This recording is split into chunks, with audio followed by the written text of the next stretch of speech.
Assalamualaikum warahmatullahi wabarakatuh. Selamat malam, perkenalkan nama saya Chandra Giana Harin dengan NIM 2025-08-128. Pada kesempatan kali ini saya akan mempresentasikan tugas mata kuliah Sistem Teknologi Basis Data yang diampu oleh Ibu Yati Nurhayati Eskom Mkom dengan judul Perancangan Sistem Informasi PPDB SMK Pertiwi Kuningan. Oke, rumusan masalahnya di sini. Oke, sebelum masuk ke perancangan sistem, saya akan menjelaskan terlebih dahulu latar belakang permasalahan yang menjadi dasar penelitian ini. Proses penerimaan peserta didik baru atau PPDB di SMK Pertiwi Kuningan masih menghadapi beberapa kendala. Pertama, data pendaftar yang menumpuk, sering bertambahnya jumlah calon siswa setiap tahun. Kedua, dilakukan secara manual sehingga memakan waktu dari tenaga. Ketiga, hal ini juga menimbulkan risiko terjadinya data ganda pada sistem pendaftaran. Permasalahan-permasalahan inilah yang mendasari perlunya perancangan sistem informasi PPDB yang lebih terstruktur. Oke, berikutnya adalah diagram konteks yang menggambarkan sistem secara keseluruhan sebagai satu entitas tunggal beserta interaksinya dengan pihak-pihak eksternal atau entitas luar. Diagram ini memperlihatkan alur data yang masuk dan keluar dari sistem PPDB, mulai dari calon siswa sebagai pendaftar hingga pihak sekolah yang memproses dan memverifikasi data pendaftaran. Oke, setelah diagram konteks, sistem kemudian dipecah lebih rinci dari data flow, diagram, atau DFD level 0. Pada hari ini, proses utama dalam sistem PPDB mulai terlihat, seperti proses pendaftaran, verifikasi berkas, dan pengelolaan data calon siswa lengkap dengan arus data antar proses tersebut. Selanjutnya, proses pada DFD level 1.1. Oke. Ini adalah uraian dari DFD level 0 lebih detail menjadi DFD level 1 khususnya pada proses 1.1. Di sini digambarkan subproses yang lebih spesifik beserta penyimpanan data satu data store yang terlibat dalam alur tersebut.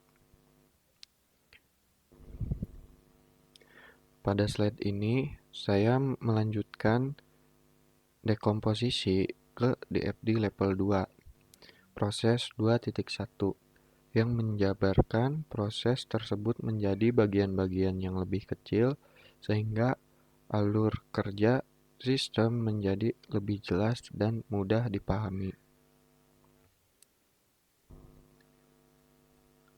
Dekomposisi proses terus dilanjutkan hingga DFD level 3, proses 3.1, sebagai level rincian paling detail dalam analisis alur data pada sistem ini.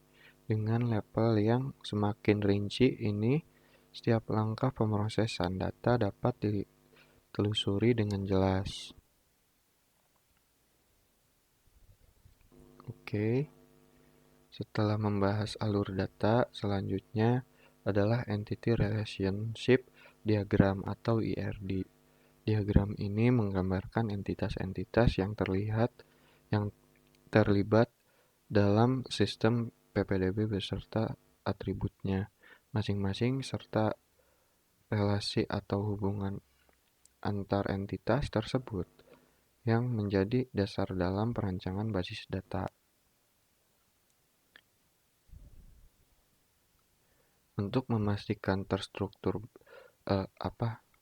atau tidaknya basis data efisien dan terhindar dari redundansi data atau tidak, dilakukan proses normalisasi.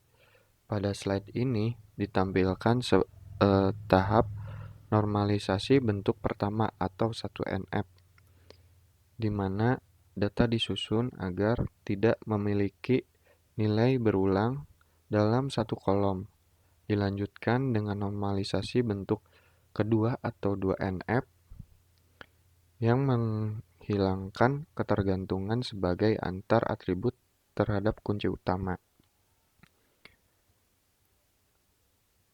Oke, ini proses normalisasi kemudian dilanjutkan ke normalisasi bentuk ketiga atau 3NF yang bertujuan menghilangkan ketergantungan transitif antar atribut non-kunci sehingga struktur tabel menjadi lebih optimal.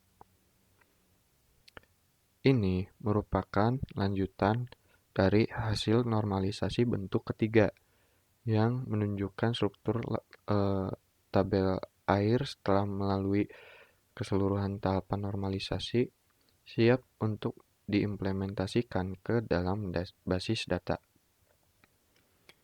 Setelah proses normalisasi selesai, hasil akhirnya digambarkan dengan tabel relasi. Tabel relasi ini menunjukkan bagaimana masing-masing tabel dalam basis data saling terhubung melalui primary key dan origin key sesuai dengan hasil analisis IRD dan normalisasi sebelumnya. Oke, ini kita masuk ke bagian risk picture dan UML Sistem Informasi PPDB SMK Pertiwi Kuningan. Memasuki bagian kedua dari presentasi ini, saya akan membahas risk picture dan pemodelan UML atau Unified Modeling Language dan Sistem Informasi PPDB SMK Pertiwi Kuningan tersebut.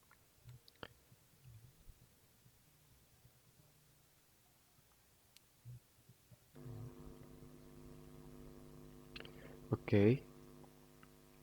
Risk picture digunakan untuk menggambarkan situasi sistem secara informasi dan naratif, mencakup pihak-pihak yang terlibat, proses yang berjalan, serta permasalahan